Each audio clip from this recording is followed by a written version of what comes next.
issues. As in, what does that mean? What is the center of research? Is the center of research the dominant thinking of that practice? Possibly.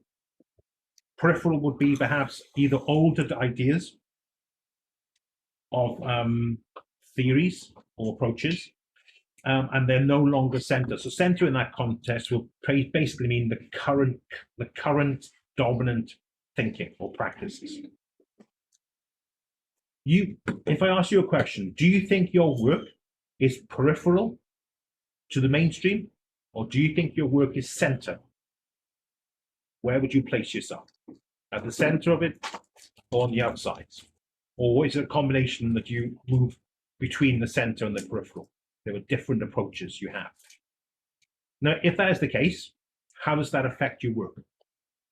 When you are analyzing data, are you on the peripheral or are you in the center? Are you an insider or outsider? And your position on the data will inevitably influence the way that you interpret data.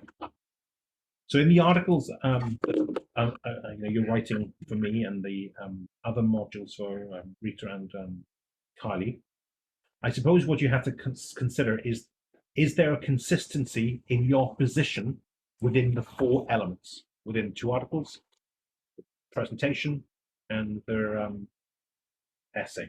Or is there an inconsistency? Do you find that you're moving between different positions? And one article may push you on the outside of your tradition or your practice. The other one may put you in the center, and there's a conflict or a dialogue between the 2. Now, having dialogue between the 2 can be creative. And so you have an option. You allow the work to be conflicting, that there is no centerpiece yet. You're dealing with peripheral ideas because you haven't worked out what the center is going to be. Now, if that's okay, it means geographically, if you think of a metaphor, you're in a territory that you're trying to get to the center, but you don't know what that center looks like, and you're not quite sure the direction is certain. So the articles could be just signposting where you think you need to go. But as with any situation, you may get lost and have to start again, which is not a problem. But it's really much about how you own or control the direction you start to take. So fundamental question, are you in control of where the articles are going to take you? Or are you following perceived roads or roadmaps that will take you to a conclusion, but it may not be the conclusion that you want to get to? So this peripheral and structure, and peripheral and center, I think is something that you have to start considering from your own personal perspectives, where you think your work is.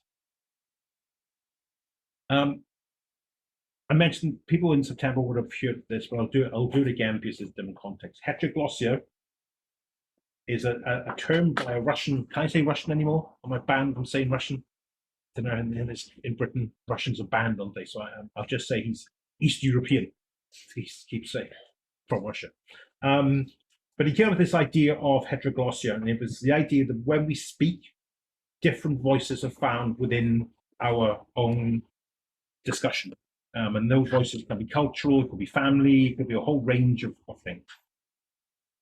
Now, keep it in line with the idea of center and peripheral. All of us will have opposing views on something, and from day to day, we may change our opinions because, quite simply, we wake up in a particular mood. We think, today I'm going to be in a positive frame, or tomorrow we could be looking at something different. The question is, to what degree the articles are reflective of different types of ideas and practices. When you write, who's talking? Is it the dominant center? Is it the peripheral? So those doing arts? Do you find that some of the writers or artists you're looking at always occupied at some point the peripheral? They challenge the center. They may have become the center at some point, but perhaps the work that you like, they were on the outside. And it's possible that that's what attracted you to them. In terms of heritage, what's the center of heritage? What does the center of heritage mean? In terms of fashion design, what's the center? Is it the West? Is it East? What is it? What are these concepts? we need to question sometimes or ask the most obvious questions, because the obvious questions perhaps take us on a different route even before we start thinking about this highly philosophical route. Because simply say, what is the center of this thing? If I ask you to think about what is the center of you, how long do you think it would take before you come up with a conclusion? 10 minutes, an hour, a lifetime? What is the center? These are difficult questions. Trying to understand them is going to be key.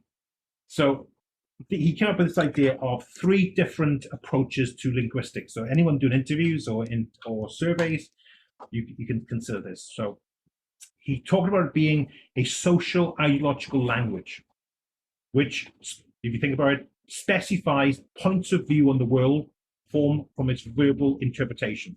So every person that speaks will have a view of the world. If you're talking to people from a different culture, how do you assess their view on the world? You may be peripheral to them, or they may be peripheral to their worldview as well. Second one, heteroglossia embodies the force of what Buchan called historical becoming. In embodying points of view or social horizon, language acquired an orientation to the future. Now, if you think about it, isn't that what you're doing now? You're trying to orientate your work to the future, solving today's problems, but in the future. An unsettled historical intentionality.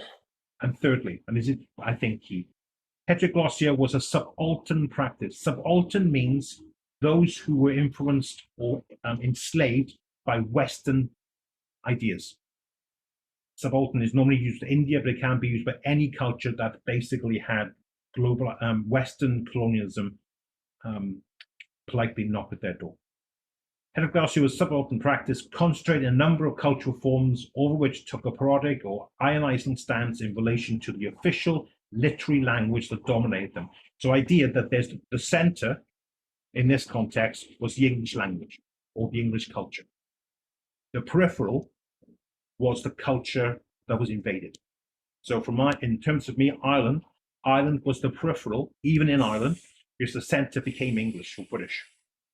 And the British instilled in the center rationality and order. Whereas the Irish spirit is perhaps a little bit more wild. And so there's contrast. If you look at any Irish artist, or actually most Irish people, you find that there's a huge clash between the English center and the Irish peripheral. And that's why in Ireland they call it the hurt mind or the trauma mind, in that even in Ireland, you feel on the peripheral, you feel outside. Now, does that affect China? Well, it depends on how you approach the way that China has, as a nation, interacted with global forces. As you said before, if you've ever taken an art course, you've been taught the traditional Western values and Western art traditions. That could be suggesting that a new language was imposed in your head, and you start seeing the world a little bit from the West perspective. So when you start asking the question is, are you asking it from whose perspective are you asking the question? Is it from a Chinese perspective? Is it from a global perspective? Is it from a hybrid of colonization and China? Is it from a Northwestern perspective, Southern perspective? These things I can't answer. These are down to you. But it is important to try to understand what it is that you're trying to show and how you think your individual personalities interact with the process or the journey that you're on. Are you doing something that's against your nature? Are you a less rational person? But you're approaching research in a very rational perspective. Is that going to be a hindrance to you? Do you need to find perhaps a less ordered perspective to research? PhDs and postdocs, any level of this can create a lot of pressure and stress in your studies, which sometimes can spill out into your personal world. I don't want that to happen, so I think there's a problem with my Wi-Fi. I'll stop because I'm affected by the Wi-Fi. Back. Yeah. So it causes a lot of stress for your family, friends, partners, and I don't want that to happen. And I think the best way for that not to happen is to know yourself as much as you can to avoid these stresses. Yeah. Now, can I ask a question? How many people are on a rating to 1 to 10? 10 being, oh my God, 1 being stressed. Who's at 10? Who's like, I can't sleep, I'm too stressed? Or who's like, stressed, I eat it? I'm trying to work out where your stress levels are. Who's very stressed with the workload? Just be warned, if none of you say you're stressed, that gives me a green light to give you much more work. So now is the time you may want to tell me you're stressed. No, more work for you. Okay, 2 articles now been increased to 26. Okay, so where are you in terms of stress, do you think? You be honest. I'm not judging you. You don't have to consult people. Am I stressed? I don't know. How stressed are you? I'm a 4. Are you stressed? Oh.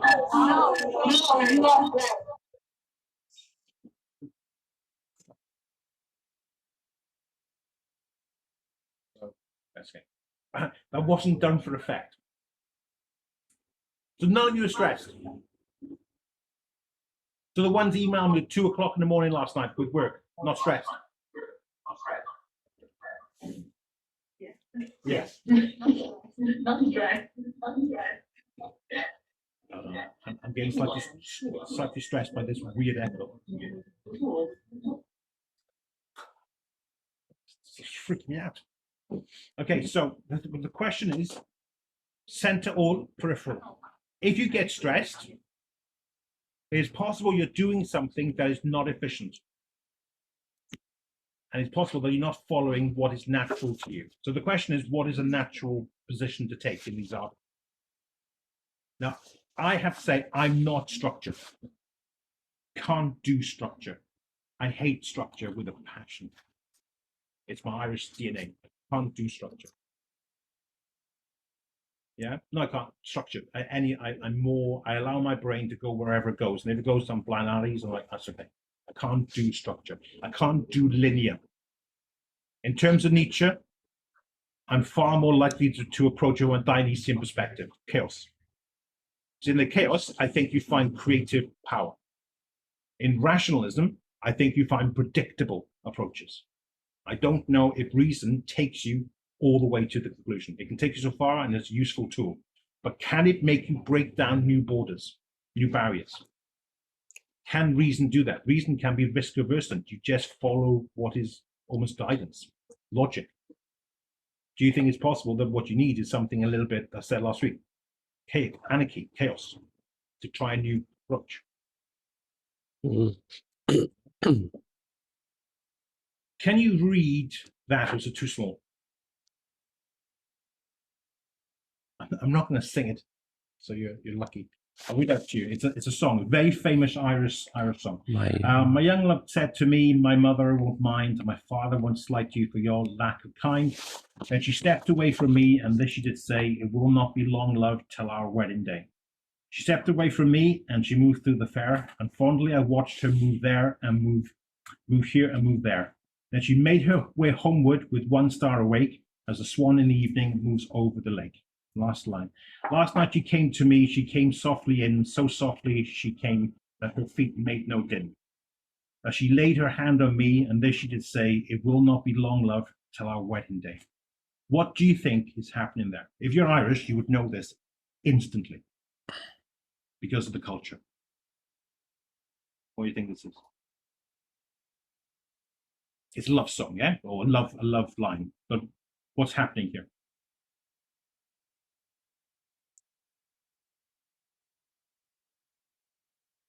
You have potentially autobiographical, autoethnography here. What do you think is being said?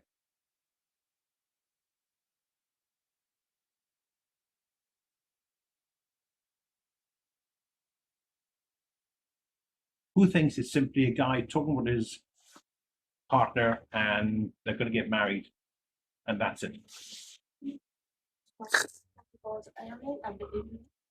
English, no, we don't talk about the English. We try to avoid them as much as possible. And the woman's dead in this. He's talking about a spirit. So in Ireland, you have the sense of loss, nostalgia. You could call this nostalgia, but it's a sense of loss, and in a sense that he saw her last, and all he has is a memory of her moving.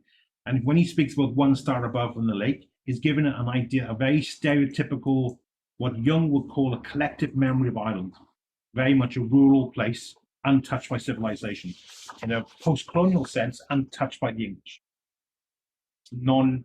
It's non-urban.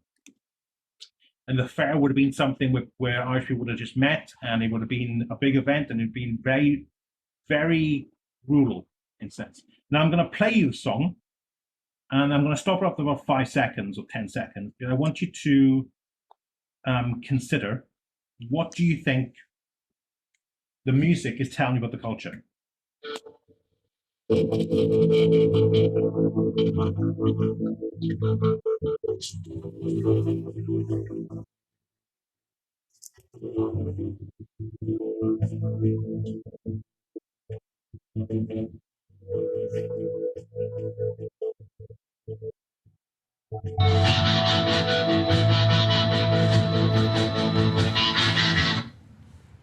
But detect Irish in there, apart from the flute.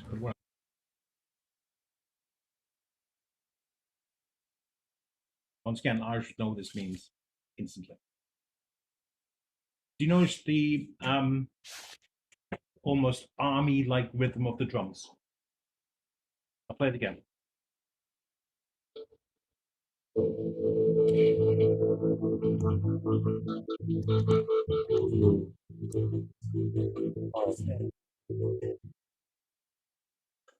This is basically representing the civil war that took place between the English and Irish.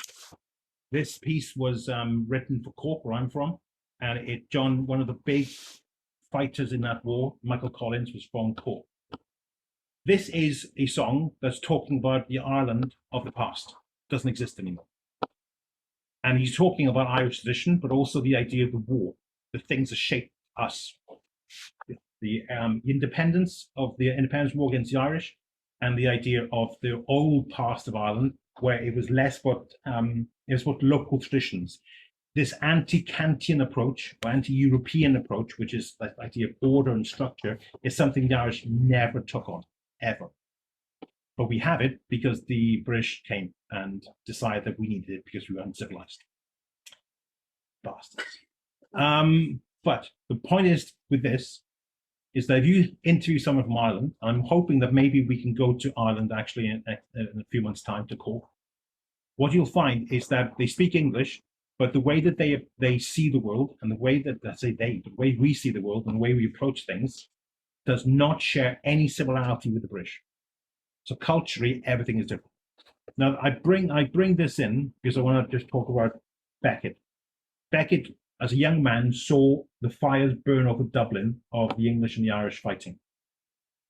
And that moment when he was 8, I think, traumatized him, but also felt he was not part of being Irish. And he went to France, Paris, as he is here, to find his work.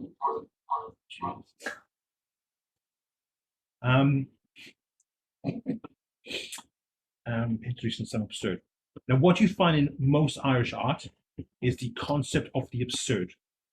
This idea that nothing makes sense, that everything we see in front of us is just something to look at and have a bit of a laugh over, because it's just so crazy, just so crazy. We laugh at the English because they make these empires, and we think, why on earth do you do that? What's the point of that? We look at reason and we just laugh at it because reason hasn't taken us very far. Now, the peripheral, I think, in Irish culture has led to a very rich strain of Irish artists. They don't feel in the center, and that peripheral has made them outsiders, and they see things in a very absurd way. It just doesn't make any sense. I think that's a very interesting place to start from your research. You have to make something look unfamiliar. If it looks unfamiliar, you're able to be in a controlled situation. If it's in an ordered structure situation, you're fighting too many giants in your field. The Irish have no respect for anything. If you want to talk about an opposite culture, the Chinese and the Irish could not be more opposed. Culturally, we are a very disrespectful nation of ourselves. So we don't take things seriously. Tradition is seen as something we just say, well, why are we talking about that? The English came in and told us how important our traditions were. We just laughed at them. You know what? You don't care. We just don't care. And if you want to know how relaxed it is, the Irish president walks around with his little dog everywhere. The dog has fleas, and you can see leaders scratch themselves after he goes. We just have a different culture. But think of all the artists the Irish have produced. Many, many. For a nation its size, it has produced more artists than you can imagine. And I think, personally, it's because the Irish culture, the Irish occupy always the peripheral. It's always on the outside. And Beckett often spoke about the idea of trying to see behind the center. He's trying to work out, is there a center? What does that center look like? Now, you think about your work in Article 1 and Article 2, I'm asking you to look at the center, either at the work or yourselves. How you approach that, and this is the key thing over the next 2 or 3 weeks, is depend on how much you can free yourself from being in too much respect for the traditions and to have a healthy disrespect for them because you think that you can do better or you think that you can improve something. Okay, so let me ask you again. Do you think your work is peripheral or center?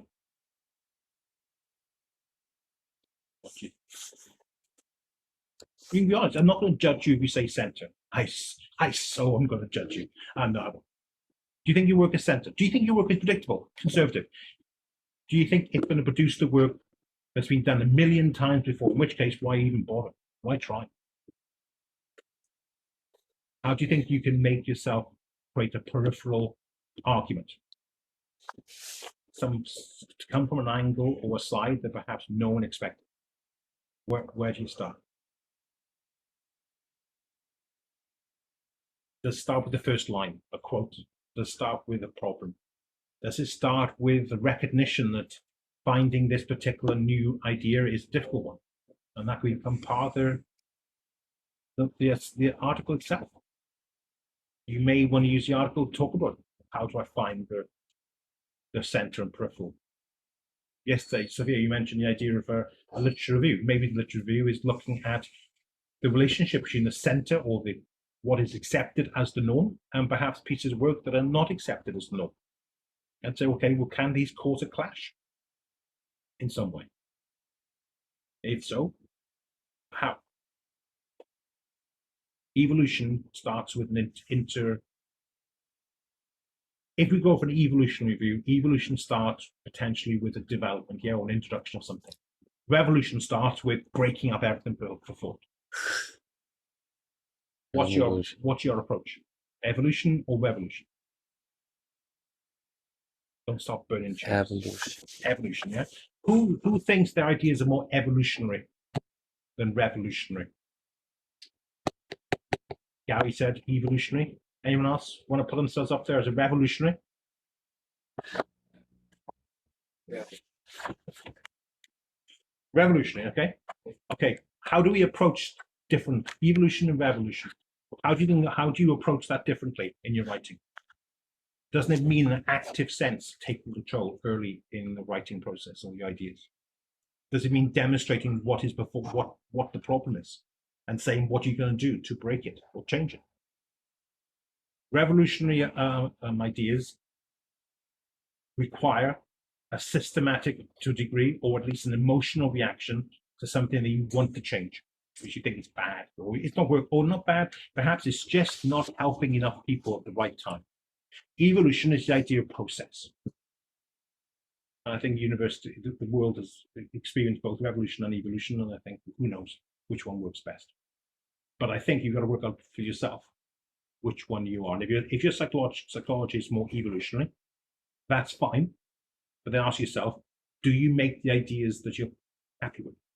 If you're revolutionary, do you think perhaps you're too non-cautious? You make mistakes.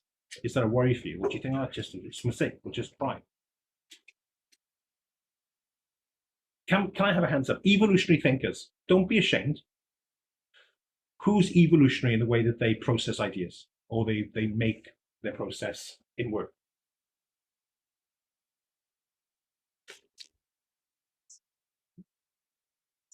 Evolutionary, yeah? Yeah. And evolutionary. Anyone else? I've only given you two options. The ones you haven't said anything, you've got to choose a side now. Evolution or revolution? People shaking their heads. I don't know. Why you ask me these questions? I think for many of us, all the method has gone. Yeah. I mean, I think revolution can be new ideas, and that can change something. The question is, when we say revolutionary or evolutionary, think about it in an academic sense. What does revolutionary mean? It means turn something upside down. Evolutionary means working with the things that are there. But perhaps you may need to approach it from a dual perspective. You need both, maybe. Maybe you need to start a revolution. You need a revolutionary idea, and then after that, say, okay, once this is in motion, I think evolution is required. We need to keep on moving forward. Or you may say, no, actually, we need constant revolutions. We need constant new ideas to generate, to be consistent with the world that we have today. Maybe that's it. And maybe we need to narrate, create a story from the revolution to the evolution, vice versa. Now, one negative with evolution is that you can't be conservative or risk averse. You take time. One problem with revolution is that you just jump in, cause absolute mayhem. I think that's fun, but many people may not think that's fun. Okay. When you approach an idea, I'm going to give you a visual metaphor. Imagine that your research is a forest, and you have to get into the forest, and you're stood or you're standing at the edge of the forest. How do you approach the forest? What do you do? Do you look for the best way in? Do you look left, right? Do you look behind you? Or do you just say, screw this, I'm just jumping in?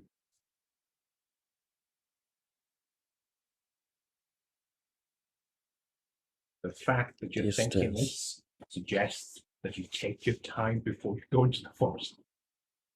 For me, I see a forest and I think, well, I don't know if this is right or wrong, so I'll go this way. A friend of mine, who is an academic here as well, he will spend an hour looking up and down. Is that way better? And he will still be stuck there at the end of the day trying to find his best win. Think of that in terms of your essay. How many people overthink before they write the first line? Overplan. Those who are smiling, I know exactly what you're thinking. You're thinking, I overplan so much my brain explodes.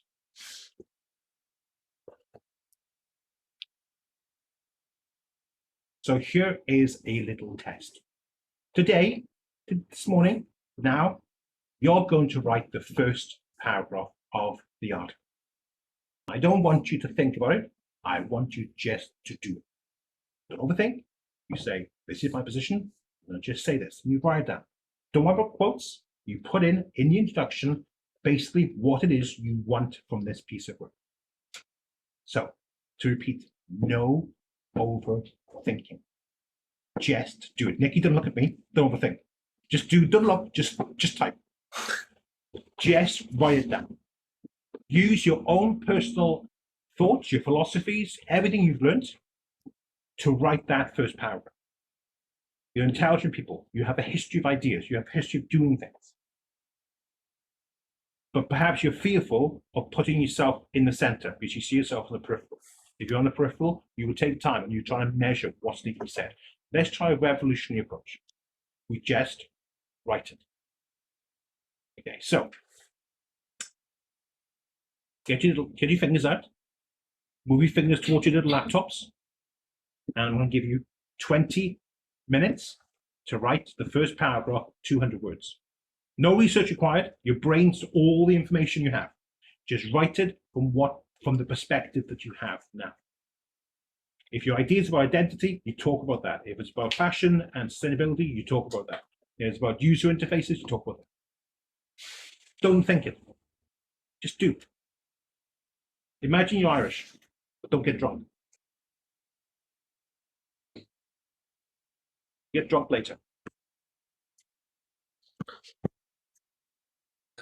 Good. Just write. June Just right. I can see you like, just put your fingers on the typewriter and just write, in this article, I shall be pursuing this.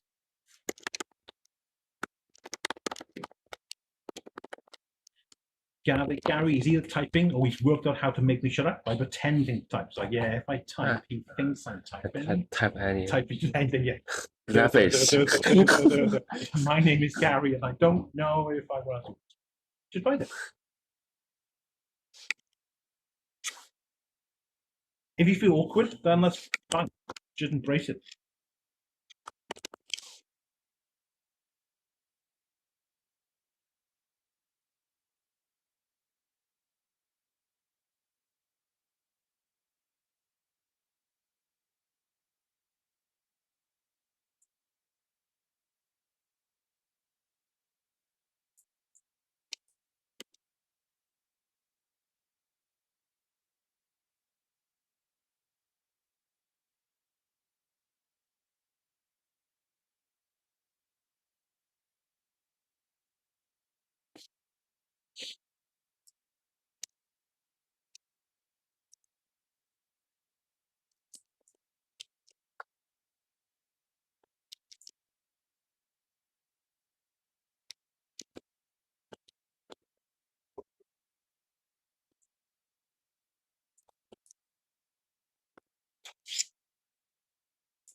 You give me Mandarin, I honestly don't care. Just write. You're half Mandarin, half Cantonese, half English. You can have 3 halves.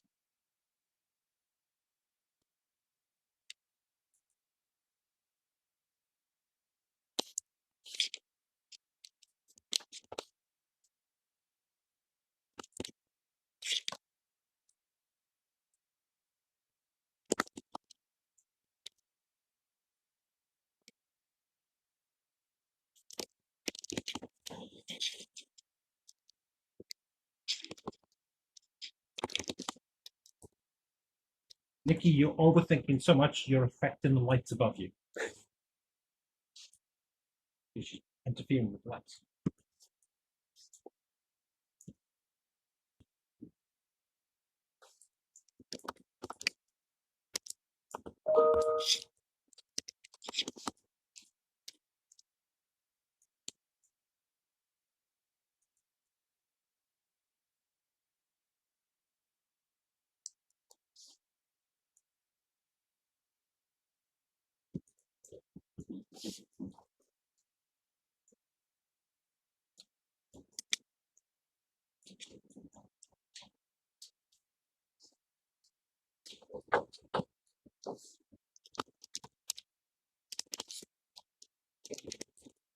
Okay, and stop.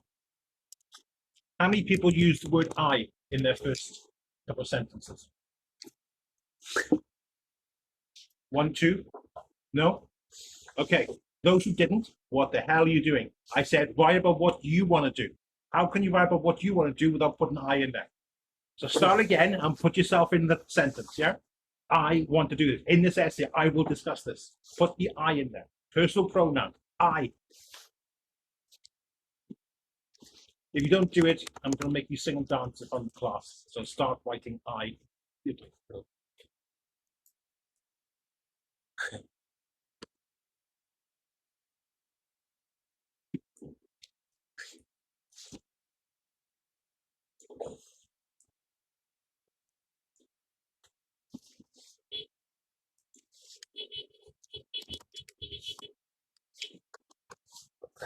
Some fluctuations.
Stop.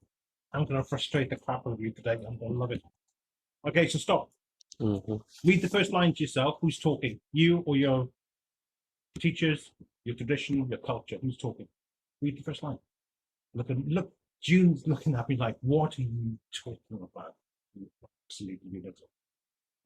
Look at the first line. Who's talking? You, or your tradition, or your practice, or your teachers, or philosopher? Who's talking? Talking my point of Is it view. you, or is it your tradition, your history? Look, think about it. Who's talking when you write the first line. If you say in this article, I shall do this, I shall look at this. Who's talking? You, tradition. It's a tradition. Yeah. So look at, deconstruct it. Look at it and say, is this me or is this my tradition talking? And you may say, but I need to have that in there. That's fine. But if you say, actually, I'm challenging that aspect of my artistic tradition. So how do I approach this differently? You may need to change the structure. This is when he talks about heteroglossia. If you look at it, you realize, you think sometimes that's not me talking. That's just the way I've always looked at this art form or this practice. And you may think, well, I need to change that. I need to approach it in a different way. Irish writers always look at English and say, let's break this down. Let's change it, move something around, play around with language, try something different. Because if you follow the language, software code, if you follow the language that someone else gives you, teachers have given you in the past, or practitioners, you're basically a slave to them. No new ideas come from that. No ideas come from that.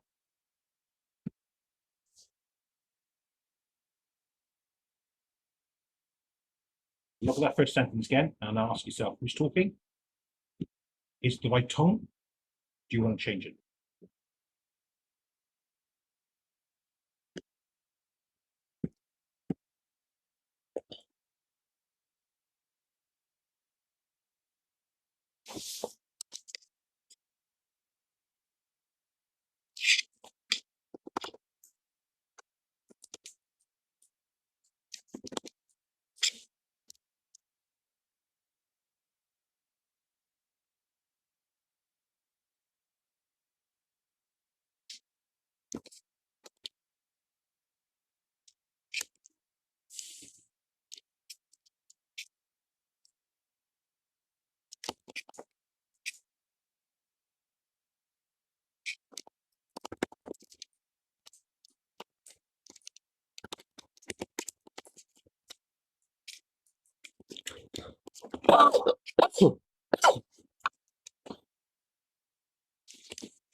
Okay, and stop.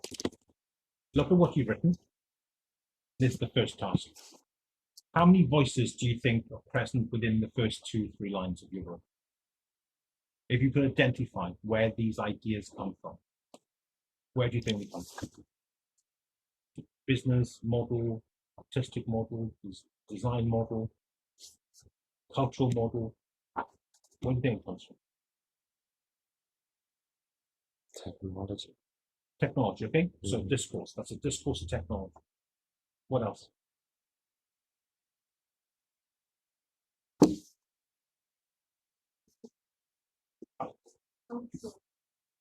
Culture. Okay, culture was. I thought you were talking Chinese to me. I was like, dude, this is not going to go very far if you speak Chinese to me. Culture model, okay, but break that down. What aspect? Yeah, well, culture is huge. What aspect of culture are you talking about? Is this a small part of culture? If so, what part of culture is it? Asian culture. It could be it could be Asian culture, but it could be artistic culture, artistic Asian culture. Oh, It could be represented by someone who is dominant in that field. This is clearly an idea from this practitioner. Okay, so how many voices do you find within your work? It's a shared language, so therefore you're bound to find other people, ideas or phrases that you use that are used elsewhere, and that's not necessarily a problem, unless it's you're not aware of it and they become dominant.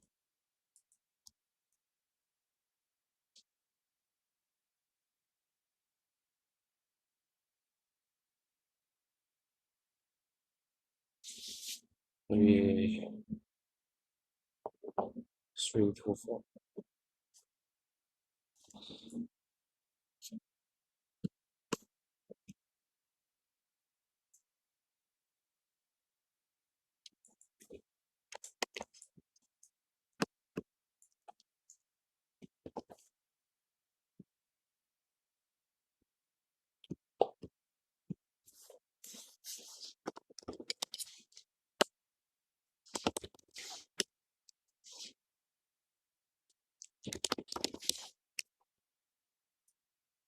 Any ideas? How many? 4. Yeah. Technology. Design. Yeah. And experience by different culture. Different. Culture, yeah. And economic. Economic. Okay, so there's 4 then. Yeah. Anyone else want to give me an idea of what ideas are found within their work? That could be, when I say voices, what I mean basically could be dominant thinking, economic, business, ecology, climate. What?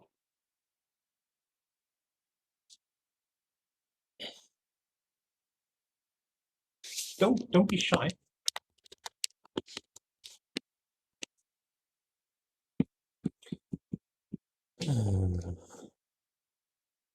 June, don't read out your first line. Yeah.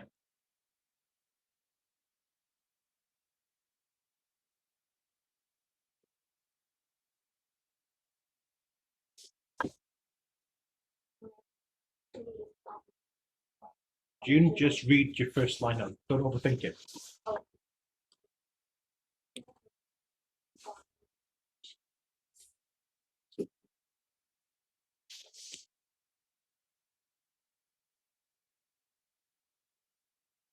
Okay. Why do you use the word hope?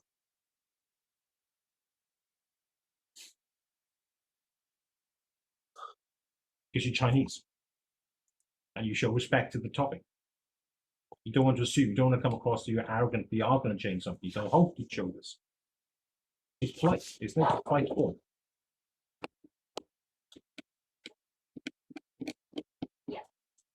So who's talking there? It's culture, it's cultural language, it's politeness. So you take your politeness into the academic argument.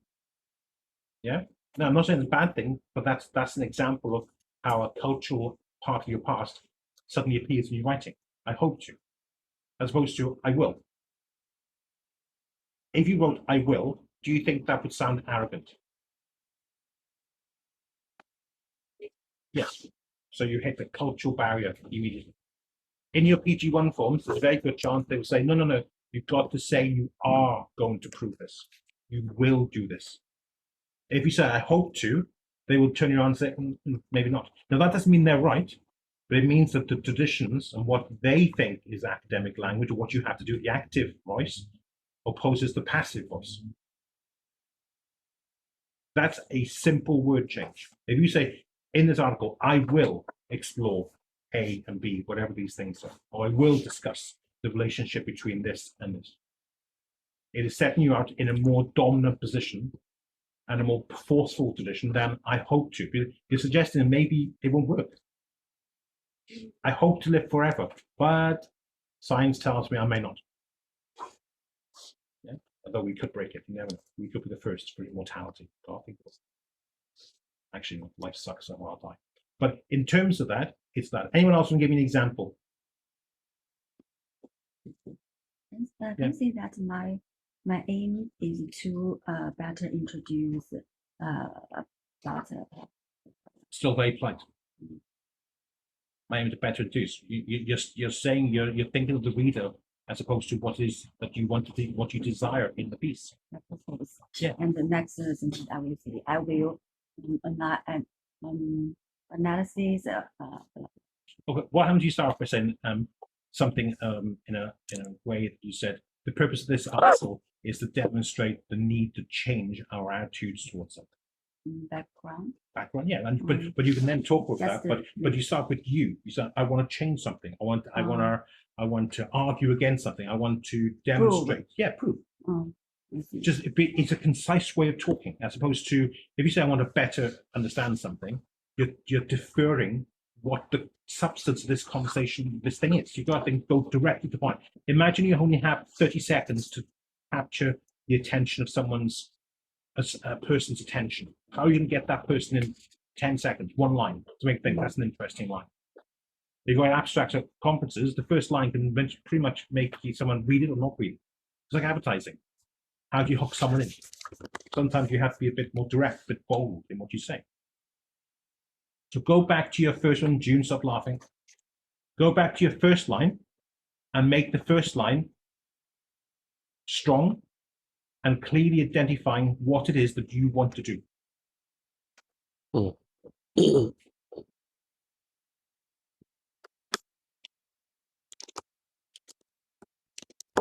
Don't do the opposite. Say, I will prove to you that my ideas are fantastic, or I'll rip your head off. Don't go that extreme. Still be a bit calm. Don't go crazy. But just be positive.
Okay. Anyone close to finishing the first paragraph? I won't make you rewrite it. Mm,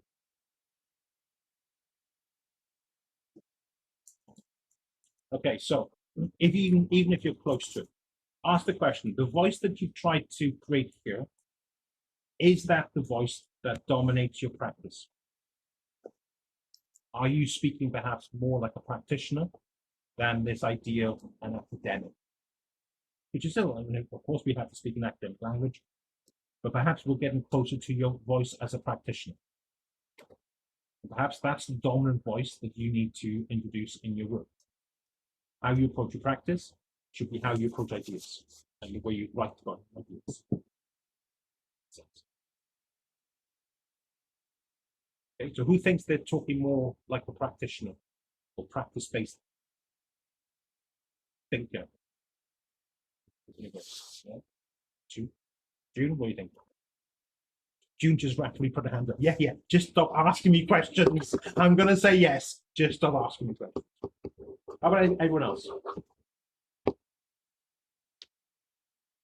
How about the super quiet ones that never talk to me?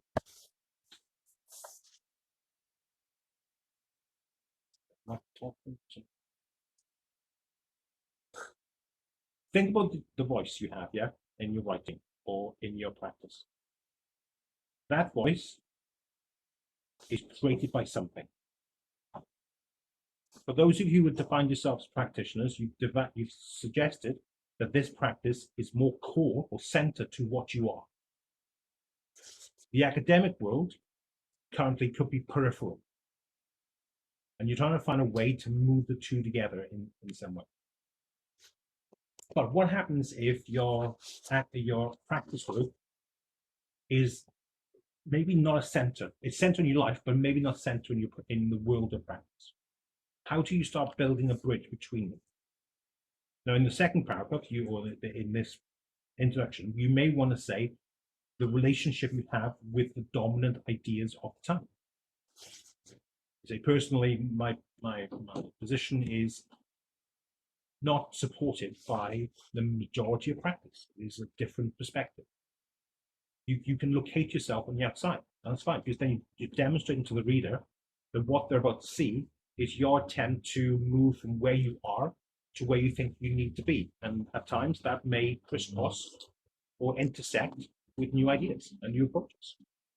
It gives the reader, once again, the story, it gives the reader an idea of who will be present in this story you've built.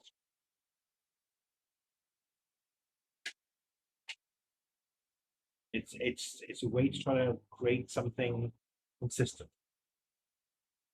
Now, on the I think I'm sharing the screen. I think I'm sharing this. This is an abstract for something I wrote a few years ago. I hate every single word in it. Every single word. It is the most English thing I've ever written, and I hate it. When I look at it, I can't remember writing it. I do remember what I wrote first, and it wasn't this. And the publisher said, we can't do this, quote unquote, it's too Irish. Wouldn't have upset me, except the book was on Irish. So apparently my chapter on an Irish writer about his Irish writings was too Irish. Can you imagine the insanity of that? I just laughed. And what he wanted was an English version. The themes of freedom and resistance. How structured is this? It's not organic. Now, what you have to understand is at some point you have to play the game of English academic writing. But my argument is you first learn what it is you want to say, you get confidence in that, and then you use the English language and you basically make it dance to your tune. You basically just use it as a Trojan horse, this idea that you just use it as a way to talk about your ideas. Yeah, but you're underneath, you are dominant in what you want to say. You're just using this as a form of expression. You mustn't let this form too early in your process become too dominant in your thinking. If it does, I would say that your 3 years make them 4 years, because you're always going to feel a little bit behind your writing. You're not going to feel in control. Okay, so in the first paragraph, you talk about what you want to do and what you want to say. The question is then in the first paragraph, how will you indicate the important aspects of this article? What's the important aspect to you? Is it the relationship between something? Is it just an articulation of something that hasn't been discussed before? What is it? Don't do this trash thing that I had to do now, because what you can do in this article is be far more personal than what you want to do. In the final PG1, then you move to the academic writing.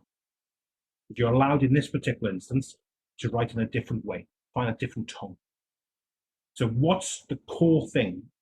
I'll put it this way. Why on earth should anyone read your article? Is it going to change them? Is it going to challenge? If it's going to confirm something you already know, is that really worth it? What's new in your work? Or what you think is interesting?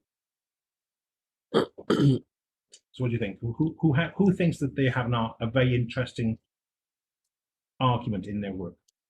Or could be interesting? It doesn't have to be objective, but it could be interesting. What do you think? Anyone?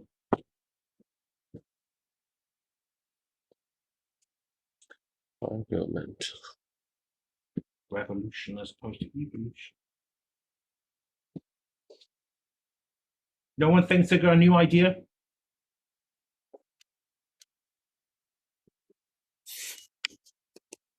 So, what do you think your new idea is? In a general sense, just in case. So can I just read something? Yeah, of course, yeah. So I'm just gonna introduce the definition of current situation of art therapy. Okay. But I think the definition needs to be broken up or at least supplemented, because the current definition does not give enough credit to the category of interior space or environment. Because I think like environment or interior space can alter people's emotion and behavior, and it is crucial for them. So in my article, I will do the analysis of traditional physical space and exploratory visual healing space, and to compare the advantages and disadvantages of two different media through different culture and social background of China and the West, and to talk about possibility of the interior space of art therapy and the future based on the shortcomings. Okay. What would happen if your first line read, art therapy is failing the new generation? Well, that'd be too, Provocative? yeah, like too critical of the. Too critical to whom? If you say art therapy is failing, you get people's attention immediately. And if you would say, in terms of young generation, so many people play games and like virtual reality. How can art therapy work if it's handicrafts when these people are all digital? So you may put in a question form: is art therapy failing today's generation? Question. But it could be a provocative statement. People will instantly find that they have a reading position they agree or disagree with. For those who do in tradition, heritage, imagine we'd say heritage has no value in contemporary China. But I think it's too much like the title of some fake news. No, but you make a big statement. Is it a question form? Is it failing? You ask a question. You're allowed to ask a question. Maybe make a statement and say, from your perspective, then you have to back it up. And maybe you think it is failing. And then the article is based on this idea. I'm going to show you it's failing. Because it isn't doing this, isn't doing this. People may not like it, but your essay, your article has never be accepted as a way to, it could be a revolution. Say, no, I think we need to shake things up. And maybe a provocative article is a good way to start that. These are just theoreticals, possibly. But remember, it's sometimes provoking an audience to react in a particular way can get the debate moving, as opposed to being perhaps very general, say, go through it in stages. Provoke, say something. It could be a quote you want to use. It could be statistics. AI replacing humans. Yeah. Should we care? Tell you, is humanity worth saving? Why not let the machines take over? That's what I'm concerned. But I think I raised a question or I challenged the current art or practice field. So, like I said, I really like you said like just get people's attention. You challenge something or some kind of break the systematic. And so I just said I write maybe we may be able to hold out against the being consumed by desires and data that enclosure us. So I'm just concerned about I'm concerned about the AI. I'm concerned about the data. Other data will be consumed. Yeah. I imagine that is like a border, like a boundary. Yeah. We create a boundary. We create the data, but the data is becoming a boundary that shape us or enclosure us. Yeah. So then ask the question, where do I start and data begins? Am I more data than I want to be? You can ask, imagine you talking directly to the reader and just say, how much of you is data? How much of you is original? How much of you are made up? How much of you are being documented? If you ask these questions, the reader will have a response. And I think this is why I think in terms of storytelling, think of it. The audience has to look at your work, and same for the presentations, your conference pieces. The audience has to feel engaged with you. If you start by saying, in a very polite form, giving an overview of something, the audience, unless they really are interested, probably won't think, I don't know if this is for me, but provoke a reaction, drop a statement, some statistics, an image, some declaration of how things need to change, perhaps. I mean, if you were to say, imagine if I was doing a talk and I was talking to a bunch of Western academics, and these academics were teaching Chinese students. What would happen if I said the majority of Western academics teaching Chinese students are racist? I'm going to upset every single person in that room, but I'm going to get their attention. But then the emphasis is on me either explaining what I mean by that, or is me following through. It puts pressure on you to find the answer, as opposed to spending too much time. I'll put it this way, when you write essays, do you find sometimes you spend a lot of time discussing someone's background? Yeah, Karl Marx was born in Germany to parents. He had a beard. You said, who cares? What did he say? My very first essay, I remember writing in English lit. The lecturer, thank God he did this. He looked at me and said, the first page of your essay was trash. I have no idea why you spent your time doing this. And I looked at it and I thought, wow, he's right. I just deferred entry into this area. And then he started by saying, Karl Marx profoundly changed the world. I'm into the essay. I'm in there already. Whether you disagree or agree, that statement should be backed up in some form. So you may think about the first line. How are you connecting to the audience? Now, you may think, do I think them as audiences or customers or clients? How do I define the audience I'm going to talk to, or other designers or other practitioners? Who is the relationship? And as other practitioners, you may want to say, look, this is, for all designers out there, are you really pushing the boundary of spatial design and virtual reality? Are you playing safe? How much further can we go? So it's about making a statement. Don't be conservative with a small c in terms of the first paragraph. If the audience is not connected with you, they will not be connected with you for the entirety of the article. How do we start that provocative, maybe thought-provoking first line? So go back to your first line and ask the question, am I engaging the audience? And if so, how?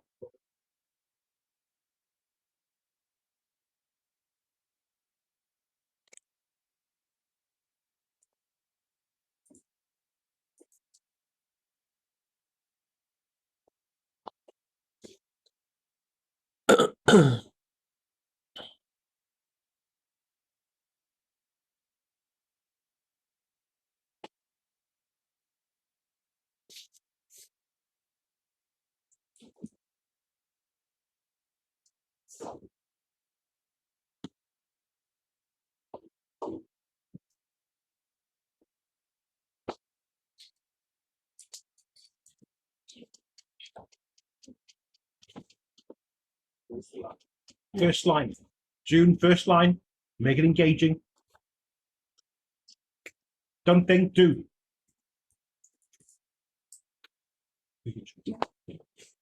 I'm thinking that in these cases, always talk about me. I you write practice. apologies or Practice. no? You practice. Yes, practice. Yeah, you can practice. I mean, think about you as a practitioner is writing this piece. Mhm. So you must think you've chosen something that's interesting. So what is it that interests you in this thing? But I mentioned a lot of people like Yeah. the public, the viewers, agents, artists, Yeah, but why? Why should they look at your work? my public. No, yeah. So the people you want to talk to. I Sorry, found that that is a problem. So Yeah. So what's the problem? So you may want to create a situation where you say you visualize the problem. So imagine you would say there's a problem in shops, the way shops sell. the lack of understanding. Yes, and you may create something. So the last time you were in a store, you visualized it. The last time you were in a museum gallery, whatever the content is, you create a vision, a visual image. So the audience can think, yes. So we visualize. If you visualize something, we are more ready to understand it. And so if you create a scenario in the beginning where you create the problem visually, that means you can spend less time talking about it because we're visualizing it. So you're likely we talk about space in the next session. Yeah. If you could say the last time you went to the next session, you realize you didn't feel quite happy, you didn't feel like the space was being used well. You wonder why we did this. And people were like, yeah, did we do these things? Well then they're already in your world. You seduce them into your thinking. If just a blanket, we do this, this. The audience is on the outside, which is observing. We need to get them in to your world. And that's the best way. If they're in there, that means they're in the space you need to be to have discussions. If there's a debate afterwards, or you want to say, but we need to change this. That's how we do it. Just try to create, if you think of the problem, how would you visualize it? Yeah? And then see if you can write them. Yeah? I just write very happy sentence.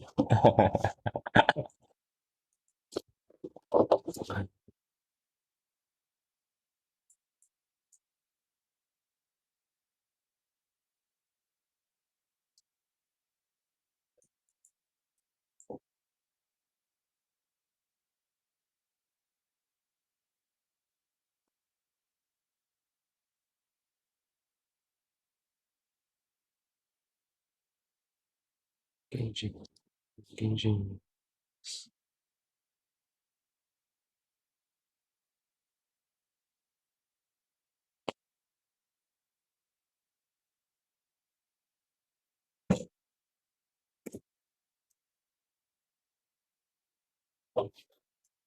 If you're overthinking, don't overthink.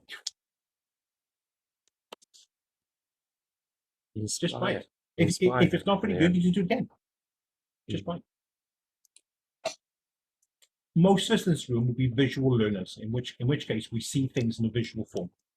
Do you think it's fair to assume that the readers in an art and design conference will be visual learners too?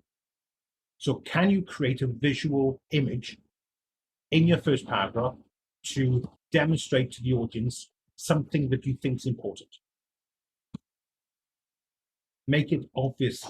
So if you're an artist, you want to talk about a gallery space or something, you create a little story whereby you put or try to put the artist into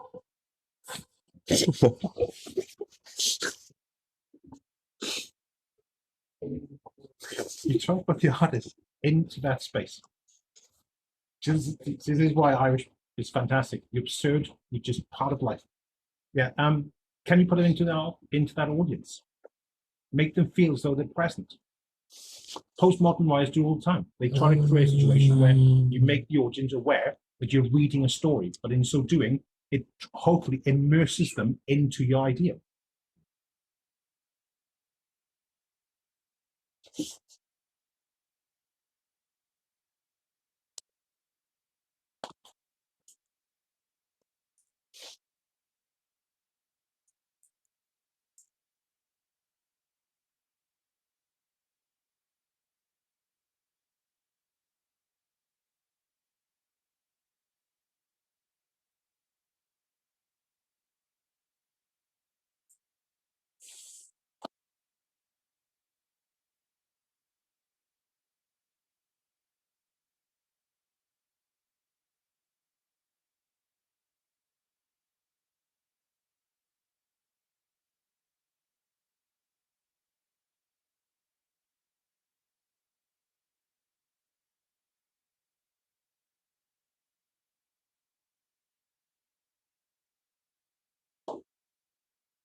Immersive. Yes, the best articles immerse the reader into the text, Okay. not through technology, but just through. Mm.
Let's start with thinking. What is the relationship we Chinese have with global? How do we relate to it? Now, by doing that, Mm. anyone, and firstly, the Chinese will be like, okay, I'm in that position. Mm. But secondly, you have an idea that you can start trolling where that story goes. Mm. It puts you in the center of the thought. Mm. Whereas novels of realism are objective. This is subjective. It doesn't move beyond the subjective. Mm. I got it. It's difficult once you find it can be liberating. So the way our article should be visible for this metafiction style. What? Oh. Okay, so is everyone back? Are we missing anyone? I think everyone's back. Okay, so last year's conference, the last year's conference, the ones that got the most notice were the ones I think were metafictional. They made a point about themselves being part of the process. Because people just remember them. It was easier to connect. So, for instance, one person gave a talk, and we had a guest speaker. And at the end of that talk, he came up to me and he said, "It's really strange. When she was talking, I remember a similar situation in Bristol 10 years ago." And she basically created a story. And then he tapped into that story and he remembered it. It was simple as that. Now, if you think about everything that you're doing, nothing that you're doing is unique. Everyone would experience something similar to what you're looking at.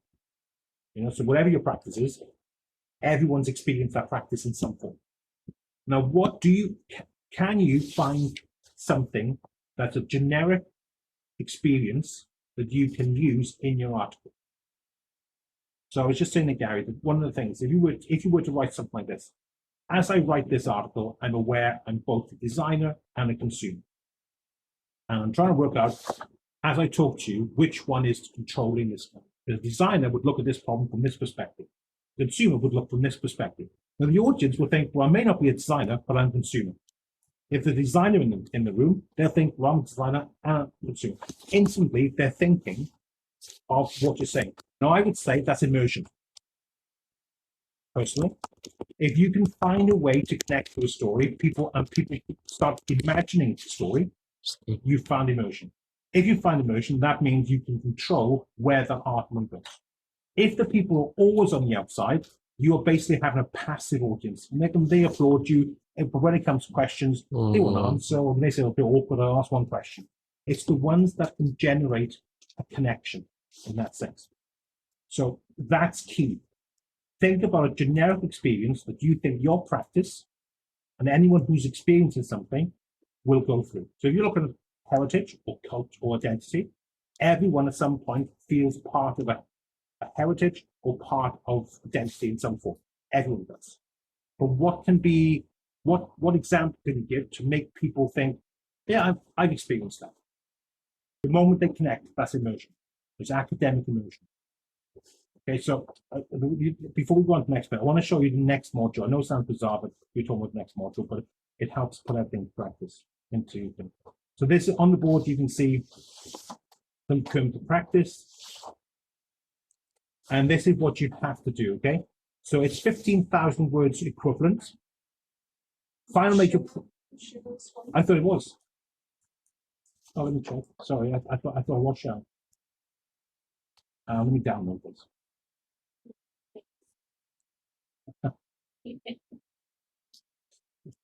I promise I'll try to get my face off the camera as soon as possible. Hold on. Download, save as.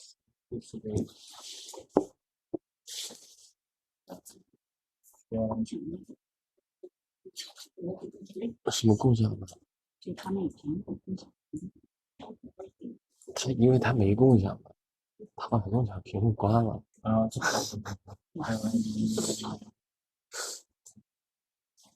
他自己把共享屏幕关了。Oh, stop. So, oh,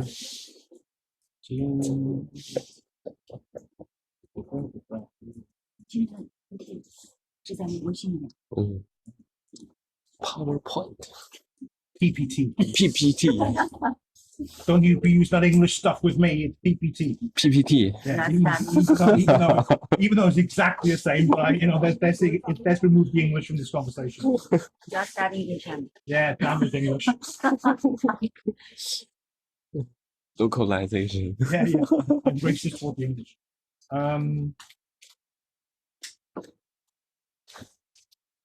Where's that one? Where is that? It's there. But why can't I show it? Oh, there it is. Yeah, this bit. Okay, can everyone see it on the screen as well? Yes. Yeah. Okay, well, calm down. I didn't know. Jeez, it's so aggressive. Level 7. Yes, so this is what you have. Final major project outcomes, supporting research visual diary, blog, 5,000 word report, or a 15,000 word report, okay? So it's either 15,000 words of your work. Gary, don't have a stress attack, okay? it's either 15,000 words or it is a piece of work which can be defined as these. Okay, so a theoretical written piece of work, 15,000 words, or a body of practical work collated into a portfolio, digital or analog, both supported by a written report which collates a reflective discourse of 5,000 words. So it's 5,000 words and portfolio. But if you want to look at this 15,000 words, you may think, oh my God, that sounds a lot. But this 15,000 words could be the beginning of your part 2. So it depends on how you want to approach it. For those who start in September, I think you should really look at what this can be. But equally, if you do 5,000 words, 5,000 words can be part of part 2 as well. So it's not a problem. What this should end up looking like in terms of the practical body of work is, for me, how you hope to make this relationship between theory and practice in part 2. How do you make a practice-based model? So the 5,000 words will be a critical summary of your practice process. Yeah, so you have to include some research and you have to include some ideas, but really it's about your process. But it might be worth thinking this 5,000 words could justify why in part 2 I need a practice-based approach, which reduces 50,000 words to 25. These two articles you're looking at, I think, should somehow point toward this assignment in some way. Okay, so when it says your body process, I say 5,000 words about your process, you may want to look at one of the articles and say, should I make this a little bit about my process? Or should I make it about the practice area and then I'll fit myself in? If it's a presentation with Parley, you may want to say, well, I may want to look at my previous practice and put that together in a form and see how I relate my previous ideas with my previous research into a conference paper. But in reality, you're looking at the relationship between theory and practice, or praxis, yeah, combination of the two. So this is in August, so you have between now and then you have a lot of time. But as I say, when we come back, we have a conference first week, and then for the rest of the 10 weeks, this is all you're doing is this module. That's it. Okay, so if it's practice based, I suppose you can consider: do you want to make one of the articles now about your practice immediately, which could then lead to more practical stuff in semester 3? So this is more, the article is almost like, in this article, I should be exploring this research design. It would be based on this. My findings will be linked in this area. And then in this particular assignment, you point to practice. So therefore, you find a practice-based research design with the idea scales. You have a body of work and thinking behind it. Yeah?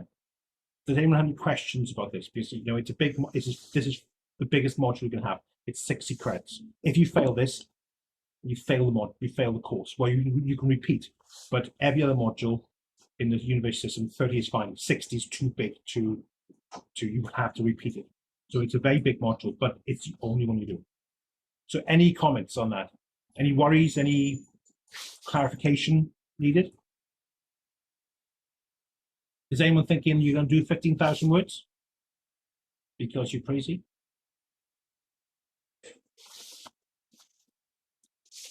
Who wants to do 15,000 words? Gillian, I can see you really want to do 15,000 words. She's not looking at me, but I know she doesn't want to do 15,000 words. I can sense it.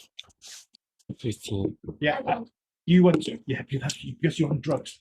No, but when it comes to it, 15,000 words, you could say, well, maybe I know what my practice is going to be. I don't need to prepare that. 15,000 words could be the first 2 chapters in your part 2. But I would only suggest doing that if you feel you're ready to start writing. You can change it in part 2, of course. But maybe for this, you can start thinking, only commit to the 15,000 words if you feel comfortable, you've got enough research behind you, enough ideas, and you can start relating it to your practice in some way. If you're not, I would say choose part 2, 5,000 words and a portfolio. So that 5,000 words can still be used in part 2. Okay? But the fact that this is about exhibition should allow you now to start thinking about, okay, I have to start thinking of my work reaching an audience. So why don't you make the articles the same way? Think of an audience, think of them being creative, as opposed to this dry, boring academic, hitherto, therefore, you can just try and make it a little bit more interesting. Okay. Okay. So next thing, this is a longer task. What are you proving in one of the articles? What are you going to prove? Is it proving a theoretical point? Is it proving that your practice has a theoretical base? What is it? What is your one? Just choose one of the articles. What do you want the article to do? Provide theoretical. Yeah, but then you have to really test the theoretics of the theoretical account. Don't make it descriptive. Make it analytical. If it's only that. If it's a literature review, that's fine. But once again, what's the purpose of the literature review? Is it to identify failings, flaws, patterns, trends, new ideas, transdisciplinary thinking, maybe? Okay, so that's the last task for the day, the whole rest of the session.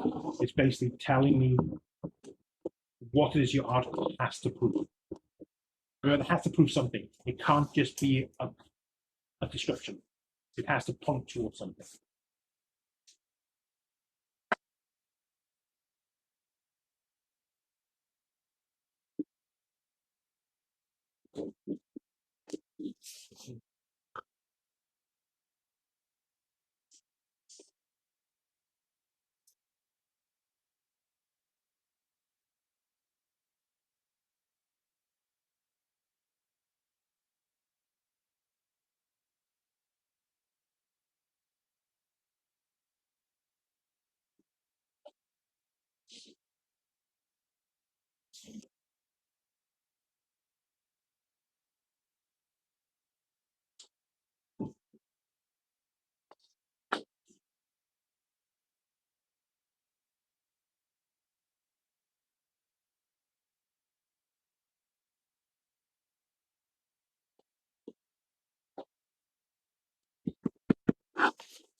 I'm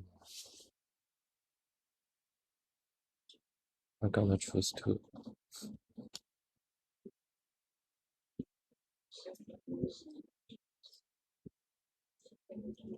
搞定了，真不错。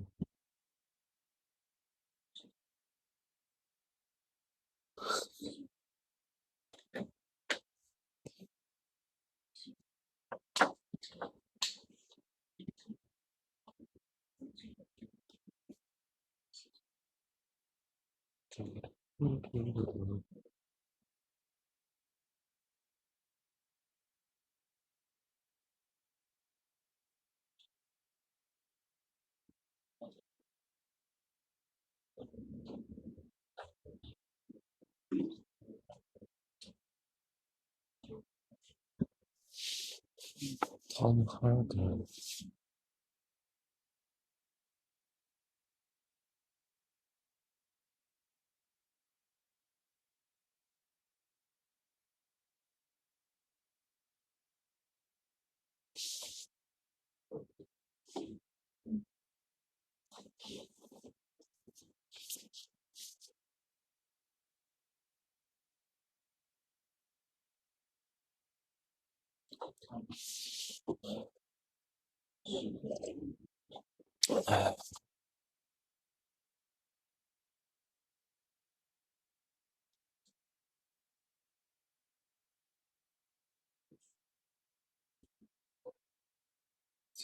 Stakeholders.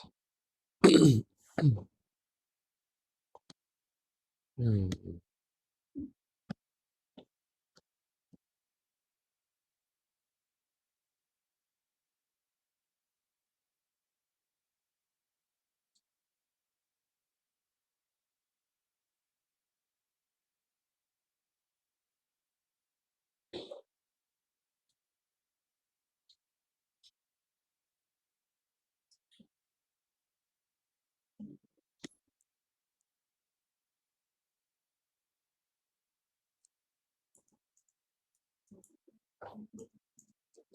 Playground.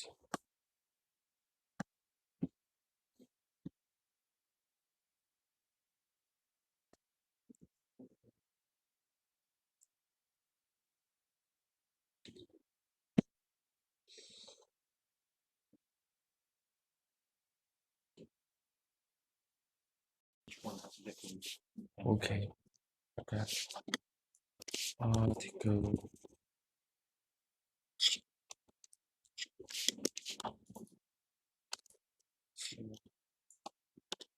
Article. Wow. That's all.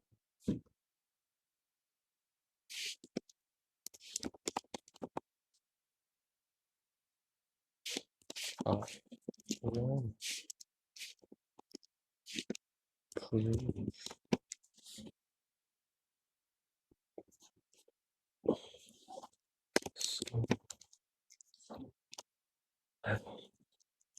Principle. Principle.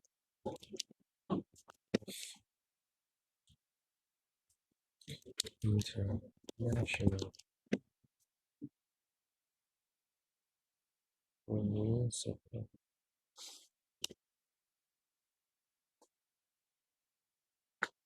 Principle. International.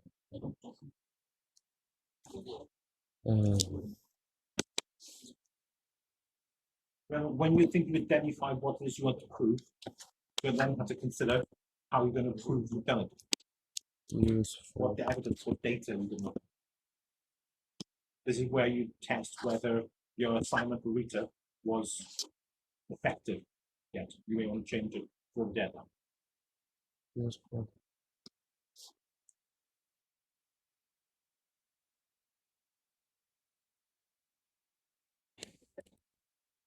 Design principles. So no. Anyway.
Proof.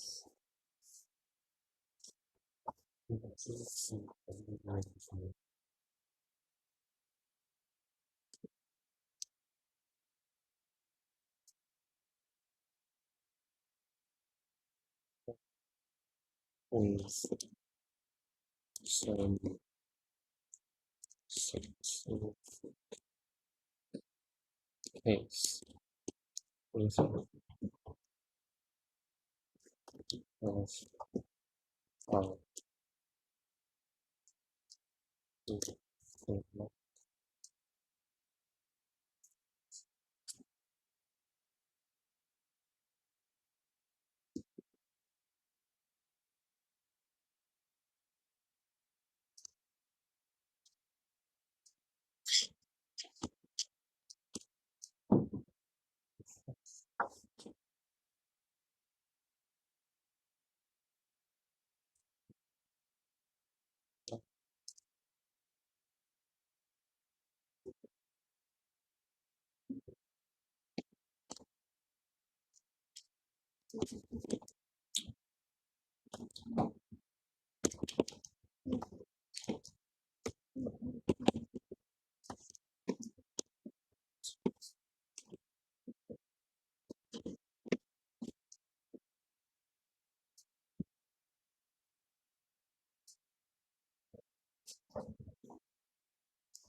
Those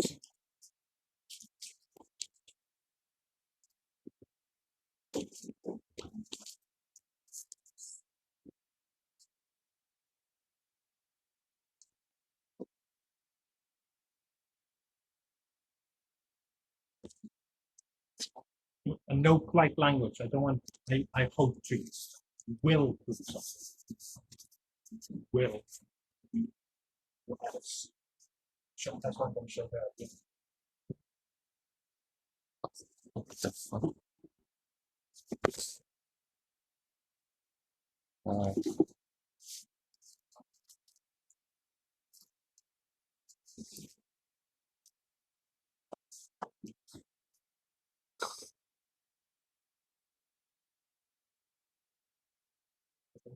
Okay.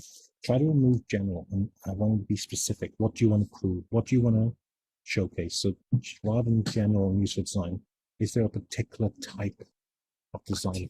More specific. Yeah, more specific. So think of a term case study. Maybe you want to prove that a particular case study is an example of good design or effective global design. So choose, you mentioned TikTok yesterday, but imagine you choose something in Chinese design. So this is a perfect example of a design that can go beyond national borders. So be specific. So say, so back to your article, you could just say, okay, have a type, say a case, an in-depth case study of something. Yeah. Okay.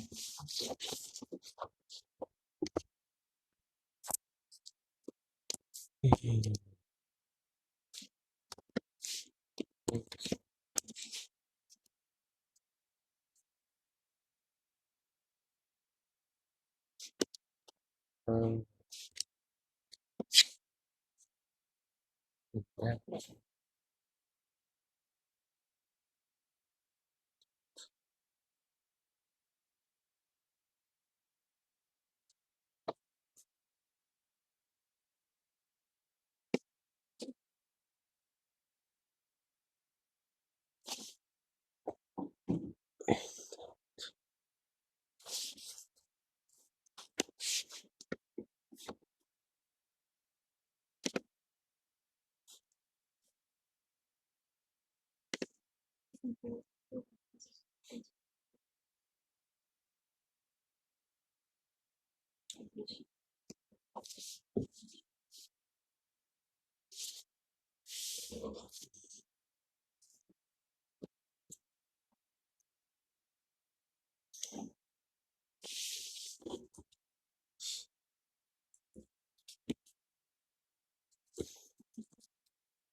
Once you've done Article 1, well, then you do Article 2. Article 2 proving something new, something different, emphasizing a different part of the research process, practice process.